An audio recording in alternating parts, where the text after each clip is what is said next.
من يهده الله فلا مضل له ومن يضلل فلا هادي له واشهد ان لا اله الا الله وحده لا شريك له واشهد ان محمدا عبده ورسوله ارسله بالهدى ودين الحق ليظهره على الدين كله ولو كره المشركون.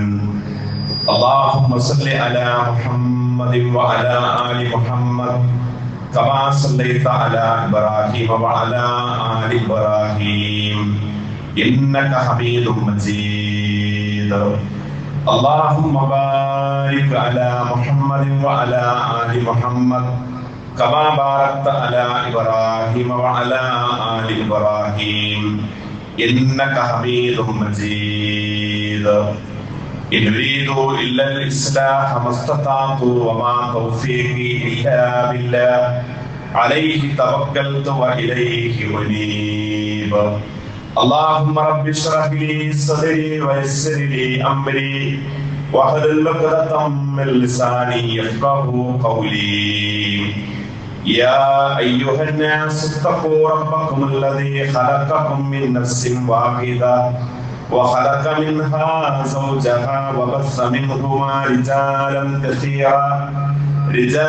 كثيرا ونساء واتقوا الله الذي تساءلون به والأرحام إن الله كان عليكم رقيبا. أما بعد فإن خير الحديث كتاب الله وخير الهدي هدي محمد صلى الله عليه وسلم وشر الأمور محدثاتها وكل محدثة بدعة وكل بدعة ضلالة وكل ضلالة في النار. أيها الناس أوصيكم وإياي أولا بتقوى الله. أعوذ بالله من الشيطان الرجيم. يا أيها الذين آمنوا اتقوا الله حق تقاته ولا تموتن إلا وأنتم مسلمون. بسم الله الرحمن الرحيم. فالذين هاجروا وأخرجوا من ديارهم وأوذوا في سبيلي وقتلوا لأكفرن عنهم سيئاتهم ولأدخلنهم جنات تجري من تحتها الأنهار ثوابا من عند الله والله عنده حسن الثواب.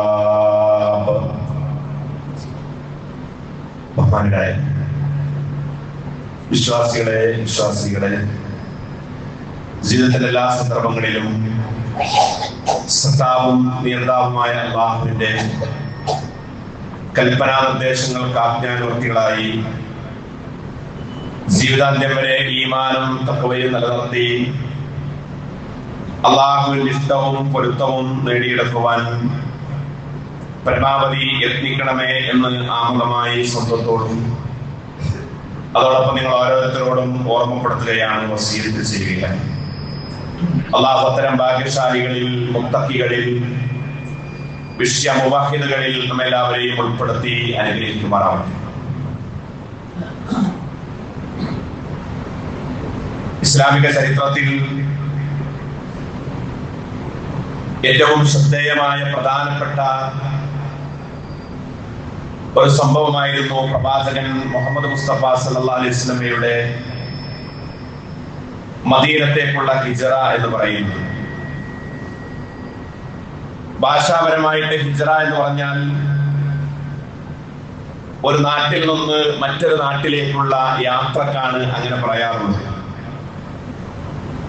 പല ആളുകളും ചിലപ്പോഴെങ്കിലും അവരവരുടെ നാടുകൾ മാറി മറ്റിടങ്ങളിൽ വീട് വെക്കുകയും സ്ഥലം വാങ്ങുകയും അങ്ങനെയൊക്കെ പോകുന്നത് നമ്മൾ കാണാറുണ്ട്. അതിലൊരിക്കലും ഹിജ്റ എന്ന് മതപരമായിട്ട് പറയാൻ സാധിക്കുകയില്ല. അതേപോലെ തന്നെ വിദേശത്തേക്ക് ഒരാൾ ജോലിക്ക് വേണ്ടി ഏതാനും വർഷത്തേക്ക് പോകുന്നത് അത് മതപരമായിട്ടൊരു ഹിജറയായിട്ട് നമുക്ക് കാണാൻ കഴിയില്ല. എന്നാൽ ഇസ്ലാമികമായിട്ട് ഹിജറ എന്ന് പറയുന്നത് ഒരു നാട്ടിൽ നിന്ന് മറ്റൊരു നാട്ടിലേക്ക് അവിടെ ഇസ്ലാം അനുസരിച്ച് ജീവിക്കാനുള്ള സ്വാതന്ത്ര്യം നിഷേധിക്കപ്പെടുമ്പോൾ അങ്ങനെ പോകുന്ന യാത്രക്കാണ് യഥാർത്ഥത്തിൽ ഹിജറ എന്ന് പറയുന്നത്. ഇസ്ലാമിക ചരിത്രത്തിൽ പ്രവാചകന്മാരുടെ ജീവിതം പരിശോധിക്കുമ്പോൾ ഹിജറ നമുക്ക് കാണാൻ സാധിക്കും.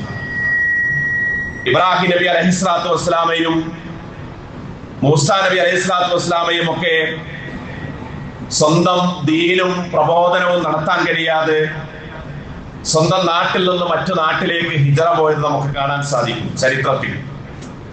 ഇവിടെ മുഹമ്മദ് മുസ്തഫ സല്ലല്ലാഹു അലൈഹി വസല്ലമ സ്വന്തം നാട്ടിൽ നിന്ന്, ജനിച്ച നാട്ടിൽ നിന്ന്, മക്കയിൽ നിന്ന് മദീനത്തേക്കെല്ലാം പറിച്ചു നട്ട് അവിടേക്ക് പോയ ഏറ്റവും ചരിത്രപരമായ ഒരു ഹിജറയെ ഇസ്ലാം നമുക്ക് പറഞ്ഞു തരുന്നുണ്ട്. ഇവിടെ വിശുദ്ധ ഖുർആൻ അതിനെക്കുറിച്ച് പഠിപ്പിക്കുന്നിടത്ത് വലിയ ത്യാഗത്തിന്റെ, സ്വർഗത്തിന്റെ ഒന്നായിട്ടാണ് അതിനെ നമുക്ക് പറഞ്ഞു തരുന്നത്.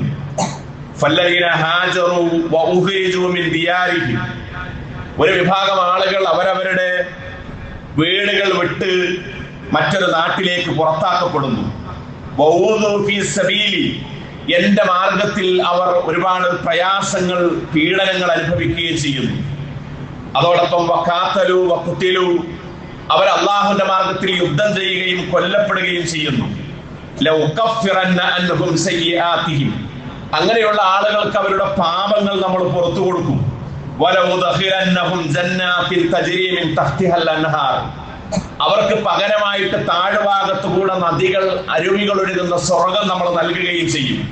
എന്നിട്ട് അള്ളാഹു പറഞ്ഞു സവാബൻ മിൻ ഇൻദില്ലാഹ്, ഇത് അള്ളാഹുവിൽ നിന്നുള്ള പ്രതിഫലമാകുന്നു. വല്ലാഹു ഇൻദ ഹുസ്നുൽ മആബ്, അള്ളാഹുവിന്റെ അടുത്ത്, വല്ലാഹു ഇൻദഹു, അള്ളാഹുവിന്റെ അടുത്താണ് ഏറ്റവും നല്ല പ്രതിഫലമുള്ളത്. എന്ന് പറഞ്ഞാൽ അള്ളാഹുവിന്റെ മാർഗത്തിൽ യുദ്ധം ചെയ്യുകയും ആ മാർഗത്തിൽ പൊരുതുകയും സ്വന്തം നാട് വിട്ട് മറ്റൊരു നാട്ടിലേക്ക് ദീനിന് വേണ്ടി യാത്ര ചെയ്യുകയും അള്ളാഹുവിന്റെ ദീനിനെ സംരക്ഷിക്കുവാനുള്ള പലായനം ചെയ്യുകയും ചെയ്യുന്നത് യുദ്ധത്തിൽ പങ്കെടുക്കുന്നതിന് തുല്യമാണ്. അതിന് പകരമായി സ്വർഗമുണ്ടെന്ന് ഖുർആൻ നമുക്ക് പറഞ്ഞു തരുന്നു. ഇന്നല്ലദീന ആമനു വല്ലദീന ഹാജറു, വേറൊരു സൂക്തത്തിൽ അള്ളാഹു പറയുന്നു, തീർച്ചയായും വിശ്വസിക്കുകയും അള്ളാഹുവിന്റെ മാർഗത്തിൽ ഹിജറ പോവുകയും ചെയ്യുന്ന ആളുകൾ, വജാഹദു ഫീ സബീലില്ലാഹ്, അവർ അള്ളാഹുവിന്റെ മാർഗത്തിൽ യുദ്ധം ചെയ്യുകയും ആ നിലക്കുള്ളവരും ഉലൈക യർജൂന റഹ്മത്തല്ലാഹ്, അത്തരം ആളുകൾ അള്ളാഹുവിന്റെ കാരുണ്യത്തെയാണ് ആഗ്രഹിക്കുന്നത്, അള്ളാഹുവിന്റെ കാരുണ്യത്തെയാണ് പ്രതീക്ഷിക്കുന്നത്. വല്ലാഹു ഗഫൂർ റഹീം, അള്ളാഹു പൊറുക്കുന്നവനും കാരുണ്യവാനുമാണ് എന്ന് ഈ ആയത്തിലൂടെ ഖുർആൻ നമുക്ക് പറഞ്ഞു തരുന്നു. അപ്പൊ നമ്മെ സംബന്ധിച്ചിടത്തോളം നമ്മുടെ നാടെന്ന് പറയുന്നത്, ജനിച്ച പ്രദേശം എന്ന് പറയുന്നത് നമ്മുടെ ഒരു വൈകാരികതയായിരിക്കും. നമ്മളൊരു കണ്ണായ സ്ഥലത്ത് വലിയ ഒരു വീടുണ്ടാക്കിയെന്ന് വിചാരിക്കുക. അവിടെ ഒരുപാട് വിലപിടിപ്പുള്ളതാണെങ്കിൽ പോലും അവിടെ സ്കൂളുകളും കോളേജുകളും പള്ളികളും എല്ലാ സൗകര്യങ്ങളും ഉണ്ട്. പക്ഷെ അവിടേക്ക് നമ്മൾ മാറിപ്പോയാലും ഏതോ ഒരു നാട്ടിൻ പുറത്ത്, ഏതോ ഒരു ഗ്രാമപ്രദേശത്ത് നമ്മൾ ജനിച്ച വീടും ആ പഴയ വീടും ആ നാടും നമുക്ക് എന്നും ഒരു ഓർമ്മയായിട്ട് നമ്മുടെ മനസ്സുകളിൽ നിലനിൽക്കുമെന്നുള്ളത് ഒരു യാഥാർത്ഥ്യമാണ്. ഇവിടെ നമുക്ക് കാണാൻ കഴിയുന്നത് പ്രവാചകൻ സല്ലല്ലാഹു അലൈഹി വസല്ലം സ്വന്തം ജനിച്ച നാട്ടിൽ നിന്ന് മറ്റൊരു നാട്ടിലേക്ക് പോവുകയാണ്.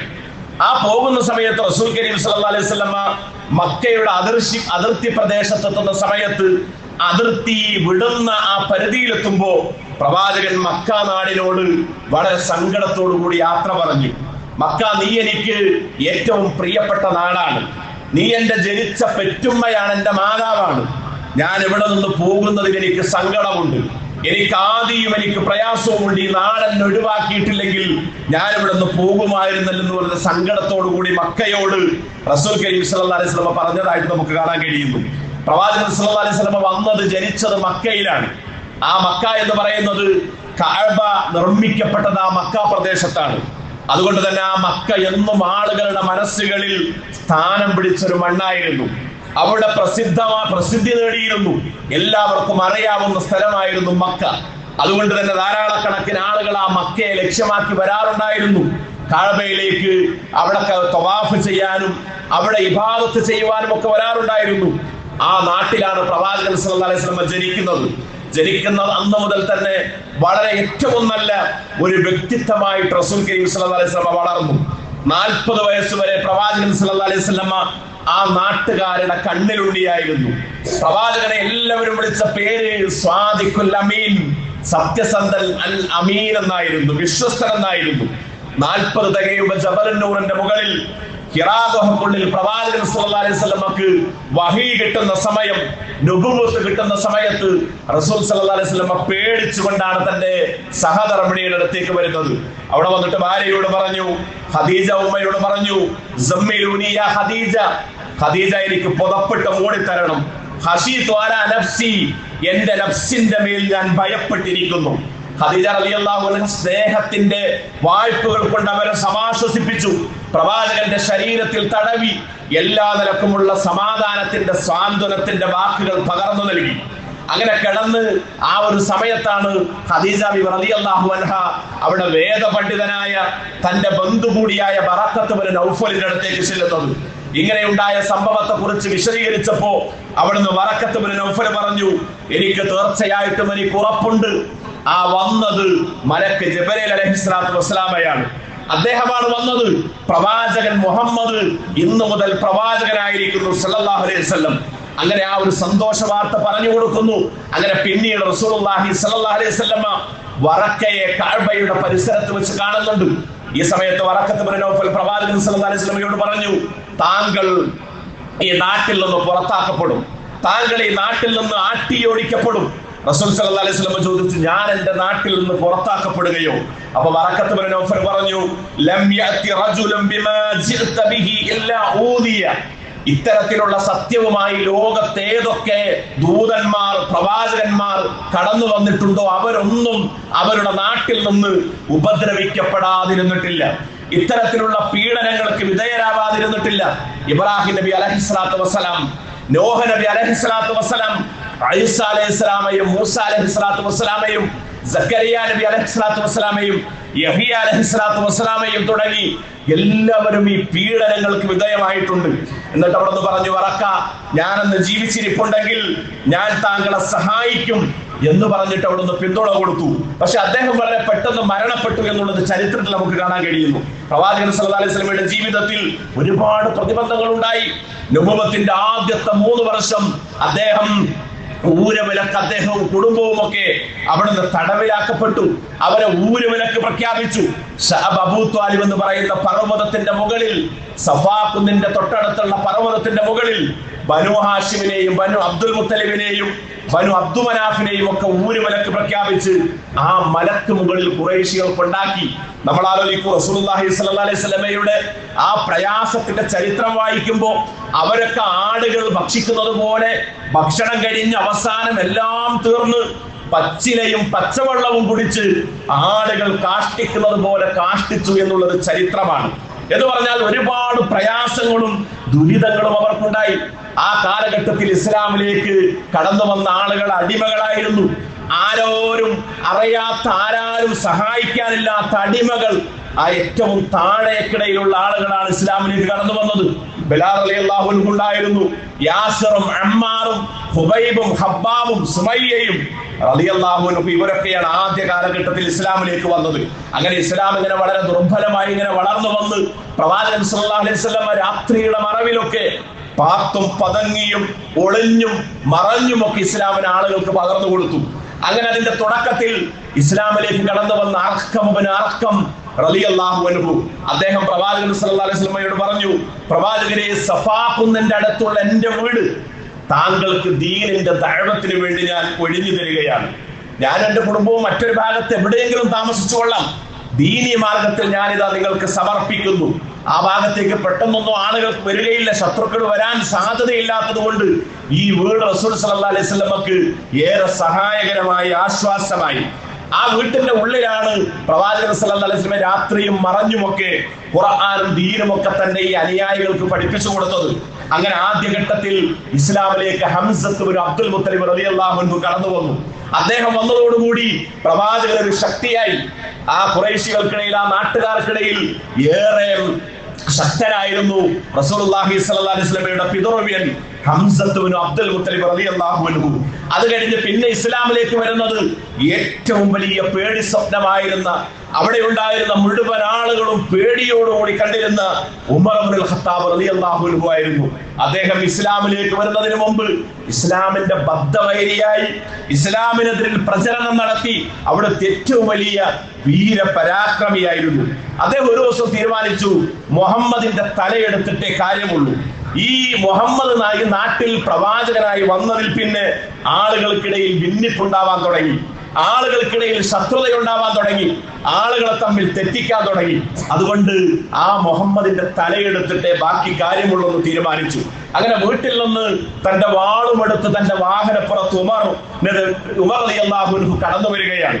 വഴിയിൽ വെച്ച് അദ്ദേഹത്തെ നുഐം എന്ന് പറയുന്ന അദ്ദേഹത്തിന്റെ ഒരു സുഹൃത്ത് അദ്ദേഹത്തിന്റെ ഈ വരവ് കണ്ടപ്പോൾ അദ്ദേഹത്തെ തടഞ്ഞു നിർത്തി. മുഖത്തൊക്കെ വല്ലാത്ത ഒരു അവസ്ഥയിലാണ് അദ്ദേഹം വരുന്നത്. ഈ പോക്ക്, ഈ യാത്ര ശരിയല്ല, എന്തോ പന്തികേട് തോന്നിയ നുഐം അദ്ദേഹത്തോട് ചോദിച്ചു, എവിടേക്കാണ് താങ്കൾ പോകുന്നത്? അദ്ദേഹം പറഞ്ഞു, ഞാൻ മുഹമ്മദിന്റെ തലയെടുക്കാൻ വേണ്ടി പോവുകയാണ്. ചോദിച്ചു, എന്തിനാണ് തലയെടുക്കുന്നത്? അദ്ദേഹമാണ് ഇവിടെ ഭിന്നിപ്പുണ്ടാക്കുന്നത്. അപ്പൊ അദ്ദേഹത്തോട് ഈ നുഐം പറഞ്ഞു, താങ്കൾ മുഹമ്മദിന്റെ തലയെടുത്താൽ അദ്ദേഹത്തിന്റെ ഗോത്രക്കാർ താങ്കൾ വെറുതെ വിടുമോ? അവർ താങ്കളോട് പ്രതികാരം വീട്ടും. അദ്ദേഹം പറഞ്ഞു, അതൊക്കെ പിന്നെ ആലോചിക്കേണ്ട വിഷയമാണ്. ആദ്യം ഞാൻ അദ്ദേഹത്തിന്റെ തലയെടുത്തിട്ട് ബാക്കി കാര്യം. ഈ സമയത്ത് നുഐം അദ്ദേഹത്തോട് പറഞ്ഞൊരു വർത്തമാനം, എങ്കിൽ മുഹമ്മദിന്റെ തലയെടുക്കുന്നതിന് മുമ്പ് ആദ്യം താങ്കൾ തലയെടുക്കേണ്ടത് താങ്കളുടെ സഹോദരി ഫാത്തിമയും താങ്കളുടെ അളിയൻ സഈദും ഈ ഇസ്ലാമിന്റെ സന്നിധാനത്തിലേക്ക് വന്നിട്ടുണ്ട്. രഹസ്യ പ്രബോധനമായതുകൊണ്ട് ഈ വിവരം ഉമർ റളിയല്ലാഹു അൻഹു അറിഞ്ഞിട്ടില്ല. അദ്ദേഹത്തിന്റെ ഈ ദേഷ്യവും കോപവും ഒന്നുകൂടി വർദ്ധിച്ചു. അദ്ദേഹം തന്റെ വാഹനപ്പുറത്ത് നേരെ അളിയന്റെയും പെങ്ങളുടെയും വീട്ടിലേക്കാണ് കടന്നു ചെല്ലുന്നത്.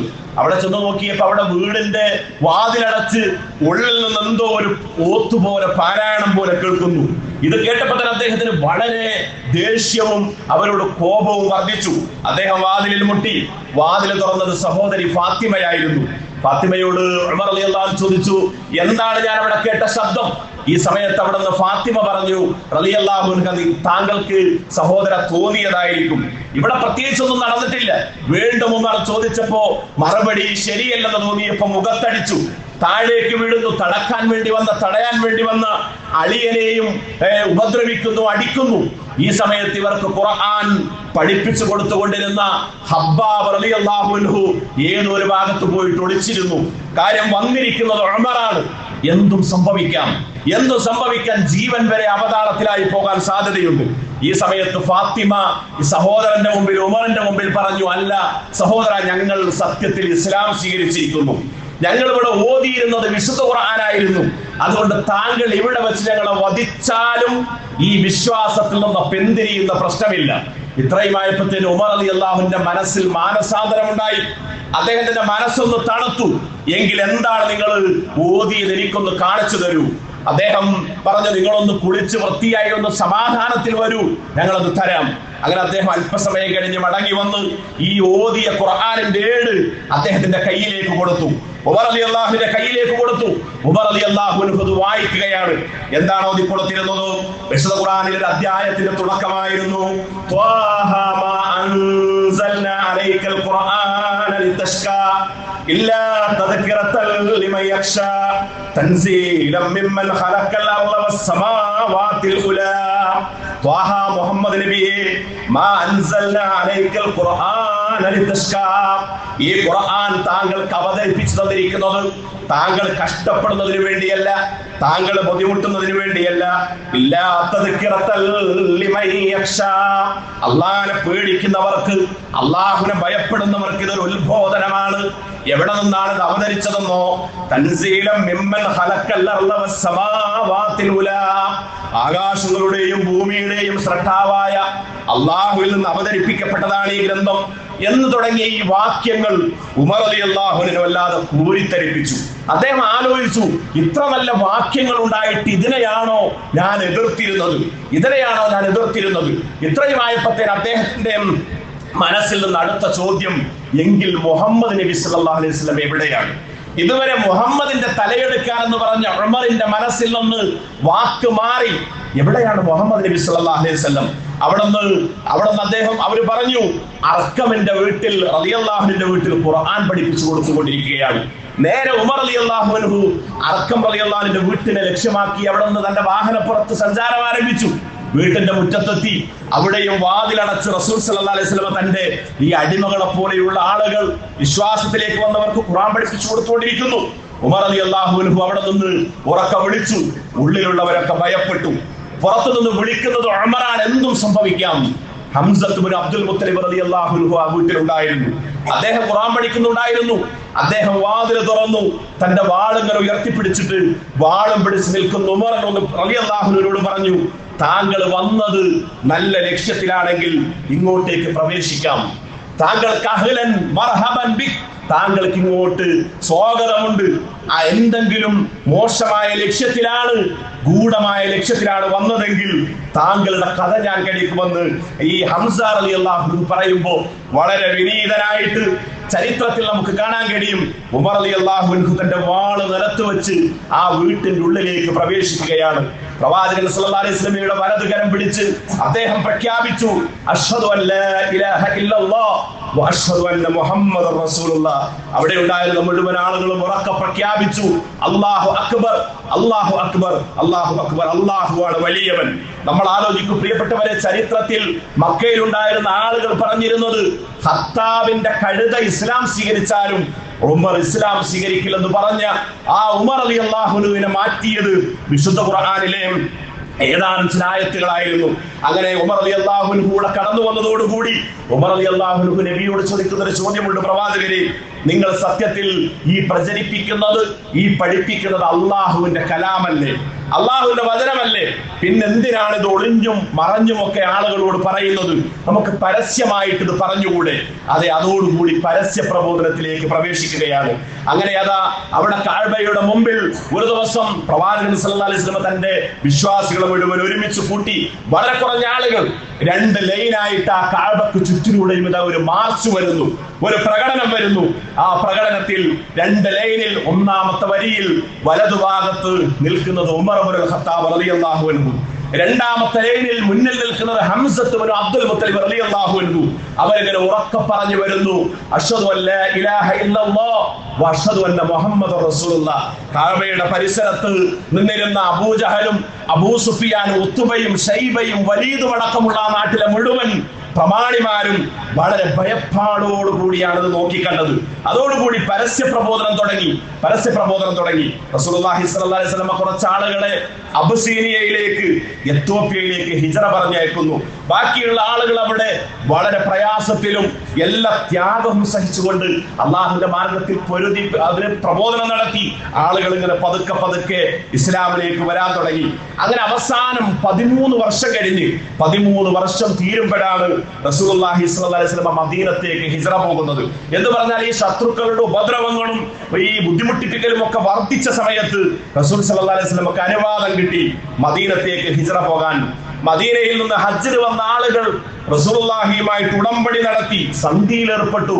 നിങ്ങൾ അവിടെ വന്നാൽ എല്ലാ സഹായവും നിങ്ങൾ നൽകാമെന്ന് പറഞ്ഞു. ആ സമയത്താണ് സഹാബിമാരിൽ ഓരോരുത്തരായിട്ട് ഇങ്ങനെ ഹിജ്റ പോവുകയാണ് മദീനത്തേക്ക്. അങ്ങനെ പല ആളുകളും അവര് കൊണ്ടുപോകാൻ ഒന്നുമില്ലാതെ.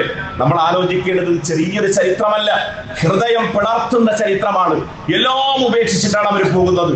അവരുടെ വീടും അവരുടെ പറമ്പും അവരുടെ കൃഷിയിടങ്ങളും എന്തൊക്കെ സമ്പത്തുണ്ടോ എല്ലാം അവർ ഉപേക്ഷിച്ചു. സ്വഹൈബ് റോമിയുടെ ചരിത്രം വായിക്കുന്നിടത്ത് അദ്ദേഹം റോമിൽ നിന്ന് ഒന്നുമില്ലാതെ ഈ മക്കയിൽ വന്നു. അദ്ദേഹം അവിടെ വന്ന് പല പല ജോലികളിൽ മുഴുകി അവസാനം കച്ചവടക്കാരനായി, ബിസിനസ്സുകാരനായി, വൻ സമ്പത്തിന്റെ ഉടമയായി.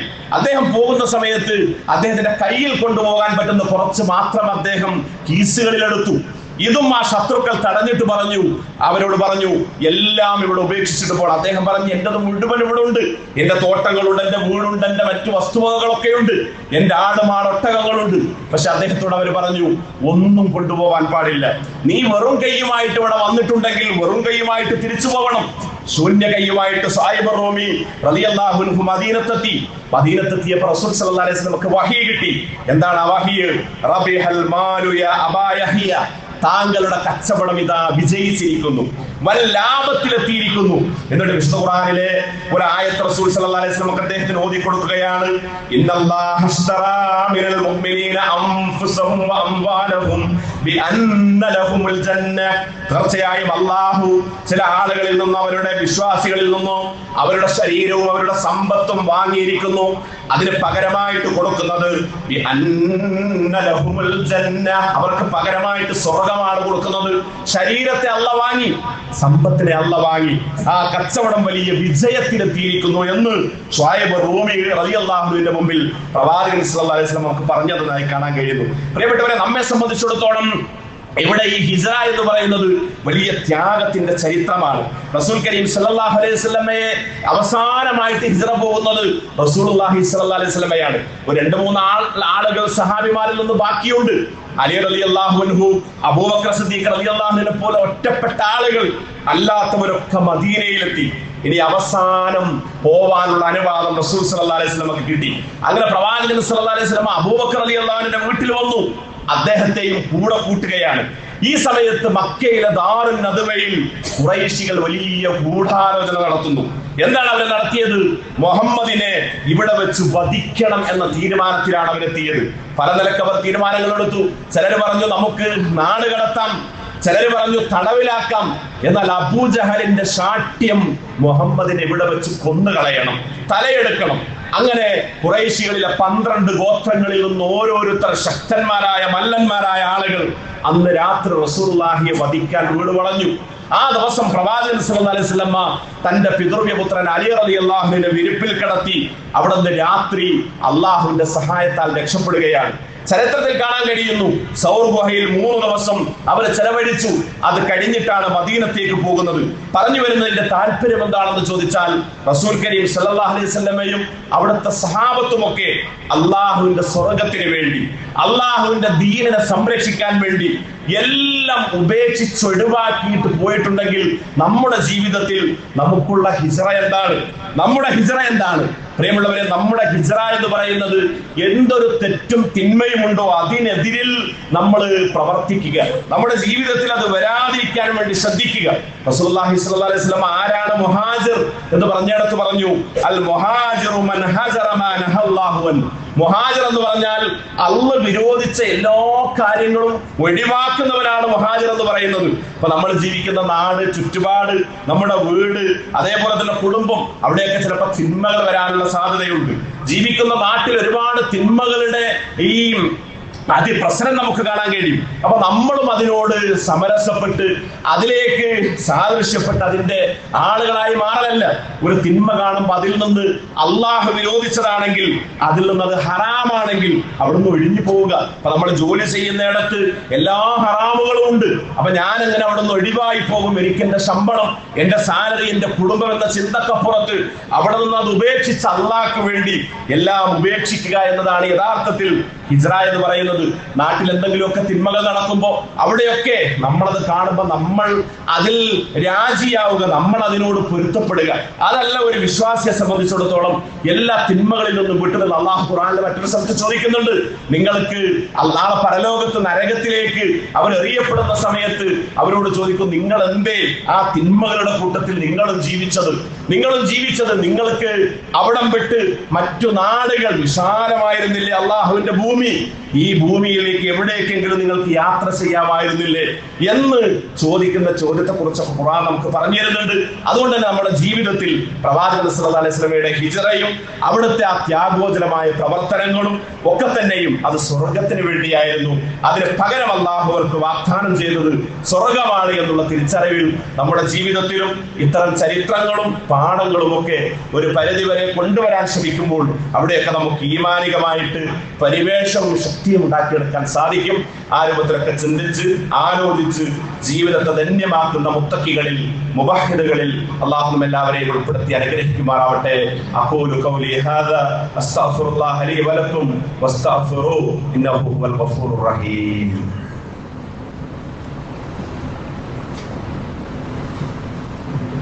അൽഹംദുലില്ലാഹി റബ്ബിൽ ആലമീൻ വലാഖിബത്തു ലിൽ മുത്തഖീൻ വലാ ഉദ്വാന ഇല്ലാ അലൽ ളാലിമീൻ. നബിയനാ മുഹമ്മദ് വഅലാ ആലിഹി വസഹ്ബിഹി അജ്മഈൻ. അമ്മാ ബഅദ്. ഒരിക്കൽ കൂടി അള്ളാഹു തഖ്വയുള്ളവരാവാൻ ശ്രദ്ധിക്കണമെന്ന് ഓർമ്മപ്പെടുത്തുകയാണ്. ജീവിതം എന്ന് പറയുന്നത് അള്ളാഹു നമുക്ക് തുലവും വളരെ കുറച്ച് മാത്രം ഈ ഭൂമിയിൽ നൽകിയ ഒരു ആയുസ്സും സംവിധാനവുമാണ്. അതിനിടയിൽ പരമാവധി ആ ജീവിതത്തിന്റെ ഓരോ സെക്കൻഡുകളും ധന്യമാക്കുക എന്നുള്ളത് വളരെ പ്രധാനപ്പെട്ട ഉത്തരവാദിത്തമുള്ള ഒരു കാര്യമാണ്. അവിടെയൊക്കെ നമുക്ക് ശ്രദ്ധ കുറഞ്ഞു പോയാൽ അതൊക്കെ നമ്മുടെ പരലോകത്തെയാണ് ബാധിക്കുക എന്നതാണ് ഇസ്ലാമിന്റെ അധ്യാപനങ്ങളും അവിടുത്തെ വചനങ്ങളും പ്രവാചകൻ സല്ലല്ലാഹു അലൈഹി വസല്ലമയുടെ ജീവിത ചരിത്രങ്ങളും ഒക്കെ നമുക്ക് ബോധ്യപ്പെടുത്തി തരുന്നത്. അപ്പൊ എല്ലാ സന്ദർഭങ്ങളിലും അള്ളാഹുവിനോട് ധാരാളമായി പ്രാർത്ഥിച്ച് നമ്മുടെ ഈമാനും നമ്മുടെ തഖ്വയും ഒക്കെ നിലനിർത്തി തരാനുള്ള പ്രാർത്ഥന ഉണ്ടാകുന്നു. ഭൗതികമായ ലോകത്ത് നമ്മൾ കാണുന്നതും കേൾക്കുന്നതും പലപ്പോഴും എല്ലാം പിന്നെ നമ്മുടെ മനസ്സ് പറയും അതൊക്കെ തിന്മയായിരുന്നല്ലോ. തിന്മയുടെ ഒരു മായാ ലോകത്താണ് നമ്മൾ ജീവിച്ചുകൊണ്ടിരിക്കുന്നത്. ഇവിടെയാണ് നമ്മുടെ ഈമാനും തഖ്വയൊക്കെ കുറഞ്ഞു പോകാതിരിക്കാൻ അള്ളാഹുവോട് നിരന്തരമായിട്ട് നമ്മൾ ദുആ ചെയ്യുക, അള്ളാഹുവോട് പ്രാർത്ഥിക്കുക. ആ പ്രാർത്ഥനയ്ക്കൊക്കെ ഒരു പരിധി വരെ അള്ളാഹു നമ്മളെ സഹായിക്കും എന്നതാണ് മുൻകാല ചരിത്രങ്ങളൊക്കെ നമ്മളെ ബോധ്യപ്പെടുത്തുന്നത്. അത്തരത്തിലൊക്കെ ചിന്തിച്ച് ആലോചിച്ച് ജീവിതത്തെ അള്ളാഹുവിന്റെ പൊരുത്തത്തിനും തൃപ്തിക്കും വേണ്ടി മാറ്റുന്നതിൽ പരമാവധി നമ്മൾ ബദ്ധശ്രദ്ധരാവുക. അത്തരത്തിൽ പ്രയത്നിക്കുന്ന യഥാർത്ഥ ഭാഗ്യശാലികളിൽ മുവഹിദുകളിൽ അള്ളാഹു നമ്മെല്ലാവരെയും ഉൾപ്പെടുത്തി അനുഗ്രഹിക്കുമാറാവട്ടെ. അതോടൊപ്പം രണ്ട് കാര്യങ്ങൾ ഓർമ്മപ്പെടുത്താനുള്ളത്, ഈ 2027 ഗവൺമെന്റ് ഹജ്ജിലേക്കുള്ള അപേക്ഷ അത് ക്ഷണിച്ചിട്ടുണ്ട്. നമ്മുടെ കൂട്ടത്തിൽ പല ആളുകളും ഹജ്ജ് ചെയ്തവരാണ്. ഹജ്ജ് ചെയ്യാൻ ആഗ്രഹിക്കുന്നവർ നമ്മുടെ കൂട്ടത്തിലുണ്ടായിരിക്കും. ഈ വർഷം അങ്ങനെ ഗവൺമെന്റ് തലത്തിൽ പോകാൻ ഉദ്ദേശിക്കുന്ന ആളുകൾക്ക് അതിന്റെ അപേക്ഷ തുടങ്ങിയിട്ടുണ്ട്. ഇൻഷാ അല്ലാഹ് അടുത്ത മാസം ജൂലൈ 20 വരെയാണ് അപേക്ഷിക്കുവാനുള്ള അവസരമുള്ളത്. അപ്പൊ ഹജ്ജുമായി ബന്ധപ്പെട്ട അതിന്റെ വെബ്സൈറ്റിലും ഹജ്ജ് ട്രെയിനർമാരും അല്ലാതെയൊക്കെ അറിയാവുന്നവരോടൊക്കെ ചോദിച്ച് ഇത്തരം കാര്യങ്ങളിൽ നമ്മളൊക്കെ ശ്രദ്ധിക്കണമെന്ന അവസരങ്ങൾ നഷ്ടപ്പെടുത്താതെ നമ്മൾ ശ്രദ്ധിക്കണമെന്ന് സാന്ദർഭികമായിട്ട് ഓർമ്മപ്പെടുത്തുകയാണ്. ജീവിതത്തിൽ എല്ലാവിധ നന്മകളിലും അള്ളാഹു നമ്മെ തുണക്കുമാറാവട്ടെ. നമ്മുടെ കൂട്ടത്തിൽ പ്രയാസങ്ങൾ അനുഭവിക്കുന്ന ധാരാളക്കണക്കിന് ആളുകളുണ്ട്. അവർക്കെല്ലാവർക്കും അള്ളാഹു എല്ലാ ബുദ്ധിമുട്ടുകളും അള്ളാഹു ദൂരീകരിച്ചു കൊടുക്കുമാറാവട്ടെ. കിടപ്പ് രോഗികൾ അല്ലാതെ വീടുകളിൽ ആശുപത്രികളിലൊക്കെ രോഗികളായിട്ട് കിടക്കുന്ന ധാരാളക്കണക്കിന് ആളുകളുണ്ട്. എല്ലാവർക്കും അള്ളാഹു ആഫിയത്തും ആരോഗ്യവും നൽകുമാറാവട്ടെ. കല്ലിക്കണ്ടിയിലെ ആര്യമ്പത്ത് മൂസ മാസ്റ്റർ കഴിഞ്ഞ ദിവസം മരണപ്പെട്ടു. അള്ളാഹു അദ്ദേഹത്തിന് മഗ്ഫിറത്തും മർഹമത്തും നൽകുമാറാവട്ടെ. മരണപ്പെട്ടു പോയിട്ടുള്ള മാതാപിതാക്കൾ, ബന്ധുക്കൾ, പ്രിയപ്പെട്ടവർ എല്ലാവർക്കും അള്ളാഹു മഗ്ഫിറത്ത് നൽകുമാറാവട്ടെ. ജീവിതത്തിൽ കൂടുതൽ അള്ളാഹുവിലേക്ക് അടുക്കുന്ന ഭാഗ്യശാലികളിൽ അള്ളാഹു ഇടം നൽകുമാറാവട്ടെ.